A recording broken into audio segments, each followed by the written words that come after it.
দর্শক, গত কয়েকদিন আগে সাভারের রানা প্লাজা ধসে পড়েছে। স্বরাষ্ট্রমন্ত্রী বলেছেন হরতাল পালনকারী পিকেটাররা তারা পিলার ধরে নাড়াচাড়া করেছে, ফলে 9তলা ভবনটি মাটিতে ধসে পড়েছে। এই এলাকায় এই মৌলবাদী বিএনপি এদের হরতালের জন্য আহ্বান জানানো হচ্ছিল এবং আমাকে বলা হয়েছে যে হরতাল সমর্থক কতিপয় আপনার ভাড়াটের লোক সেখানে যে এই যে ভাঙ্গা দালান ছিল বা যা ফাটাল ধরা দেওয়াল ছিল সেই দেওয়ালের বিভিন্ন স্তম্ভ নিয়ে নাড়াচাড়া করে এবং এদের যে গেট বা দরওয়াজা ছিল মূল সেটা নিয়েও দরজা করে। স্বরাষ্ট্রমন্ত্রীর এই মন্তব্য সম্পর্কে সাবেক স্বরাষ্ট্রমন্ত্রী নাসিম সাহেব বলেছেন তিনি পাগল ও বেয়াকুব। এটা পাগল বেয়াকুব, কার ফাটিয়ে দেবো? শেখ হাসিনা নেতৃত্বে এরকম একটা পাগল মন্ত্রী পরিষদে কিভাবে সুযোগ পায় সে সম্পর্কে খতিয়ে দেখা উচিত। অনতি বিলম্বে ওকে পাবনায় পাঠিয়ে দিন, যার খরচ আমি দেবো। কান ফাটিয়ে দেবো। আর এদিকে নরসিংদীর রাস্তা পরিদর্শনকালে যোগাযোগ মন্ত্রী ওবায়দুল কাদের বলেছেন তিনি একটি ডিজিটাল পাগল। আমরা বিভিন্ন জায়গায় পাগল দেখি, এইরকম একটা ডিজিটাল পাগল মন্ত্রী পরিষদে থেকে কিভাবে কার্য সম্পাদন করে এটা আমার বোধগম্য নয়। তিনি একটা ডিজিটাল পাগল এবং বোকাচোদা। আর এদিকে দপ্তরী মন্ত্রী সঞ্জিত বলেছেন তিনি বয়সের ভারে আবল তাবল বলছেন। আমি রোডে ঘাটে নামলে আমাকে কালো বিড়াল বলে। বস্তায় নাকি ভর্তি আমি টাকা চুরি করেছি। সাংবিধানিকভাবে এবং রাষ্ট্রীয় গণতান্ত্রিকভাবে যদি এটা অসচেতনমূলক কাজ হয় তাহলে স্বরাষ্ট্রমন্ত্রী পাগল এবং বেয়াদব, যিনি ইতিপূর্বে নারীর কথা বলেছেন, সেটা কেমনে ঠিক হয়? শেখ হাসিনাকে অনুরোধ করবো, দেখেন আমি খালি আছি, আমাকে যদি এই পদ দেওয়া হয় সুচারুভাবে গণতান্ত্রিকভাবে জবাবদিহিতামূলক আমি চেষ্টা করে যাব। অনতিবিলম্বে ওনাকে অপসারিত করে আমাকে দেওয়া হোক, ভালোই হবে দেখতেছি। আর আমাকে কালো বিড়ালও বলবে না, আমি আর টাকাও মারবো না। আর এদিকে আজ বিকেল জাতীয় সংসদে সংস্কৃতি মন্ত্রী আবুল কালাম আজাদ মখালমগীরকে জাতীয় পাগল হিসেবে সাব্যস্ত করার জন্য একটি প্রস্তাব করেন। তখন স্পিকারের মাধ্যমে ওই বিলটি উত্থাপন করলে এটা হা কণ্ঠ বলে পাশ হয়ে যায়। স্পিকার, এই স্বরাষ্ট্রমন্ত্রী বেয়াদব আগামী কয়েকদিন আগে একটি ভবন ধসার কারণে অনেক হতাহত হয়, আর আমাদের এই মখা সে কিনা বলে এটা বিরোধী দলের হরতালকারীরা কারানারি করার কারণে ধসে পড়েছে।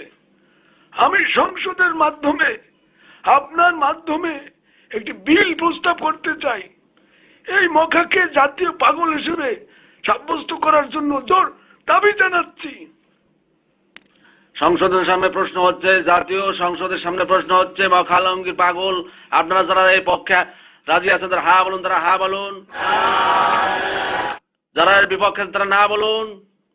আমার মনে হয় হা জয়যুক্ত, হা জয়যুক্ত। অতএব এই জাতীয় সংসদের সামনে প্রশ্নে সবাই হা জয়যুক্তের মাধ্যমে এই মখালমগীর জাতীয় পাগল হিসেবে সাব্যস্ত হইল।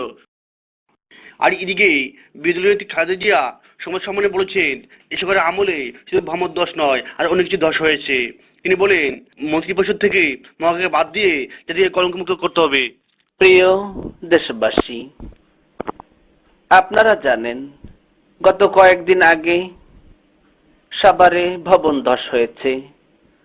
সেখানে মানবিক বিপর্যয় ঘটেছে, অনেক হতাহত এবং মৃত্যু হয়েছে। আমরা অত্যন্ত গভীরভাবে শোকাহত। তারই সাথে বলতে চাই, এই মখাকে অপারেশন করে দুঃখিত অপসারণ করে জাতিকে কলঙ্কমুক্ত করার জন্য সরকারের কাছে আহ্বান করছি। এই সরকারের আমলে শুধু ভবন ধস নয়, সব বিষয়ে ধস নেমেছে। আপনারা জানেন এই শেখ হাসিনা, এই সরকার কথায় কথায় মিথ্যা কথা বলে। এই রানা যার এই ভবন, সে কিনা শেখ হাসিনার দলের নয়। আপনারা দেখেছেন মিডিয়াতে এবং বিভিন্ন জায়গায় পোস্টারে এই রানার ছবি, অথচ এই শেখ হাসিনা সংসদে দাঁড়িয়ে মিথ্যে কথা বলেছে। তিনি দাবি করেছেন এই রানা নাকি তার দলের কেউ নয়। আমরা দৃঢ় চিত্তে বলতে চাই, রানাকে গ্রেপ্তার করুন, না হলে এই জনগণ আপনাকে ছাড়বে না। এমন তাড়ানি দেবে আপনি শাড়ি খুলতে বাধ্য হবেন। শাড়ি খুলে শুধু ছায়া বিলাস পরে আপনি ওই ইন্ডিয়া যেতে বাধ্য হবেন। দর্শক, রাজনীতি ব্যক্তিকে ছাড়াও সাধারণ জনগণও মোকালামদের প্রতি ক্ষিপ্ত। কি বলবো বাবা, এই মখা পুলিশকে হুকুম দিয়ে অনেক মানুষ মারছে। ও বলে কি না পুলিশ কি আঙ্গুল চষবে? বেয়াদব, আঙ্গুল চষা কারে কয়? আয় হারে হারামজাদা। আবার এই ভবন দশ করিয়ে কতটি মানুষ মারা গেল, ওকে নিয়ে বলে এরা লাড়াসাড়া দিয়ে ভাঙ্গিয়ে হেলাইছে এই বিরোধী দল। এইরকম বোগদা আমার বাপের জীবনেও দেই নেই। ওরে ধরিয়ে মাথা ফেঁসিয়ে দেওয়া উচিত। পাজি কোথাকার, ওরে যা উচিত ওর প্যান খুলিয়ে দেওয়া উচিত। শুয়ারের বাচ্চা। দর্শক, গত কয়েকদিন ধরে মোকালাম এই কথা নিয়ে সারা দেশে তোলপাড় হয়েছে।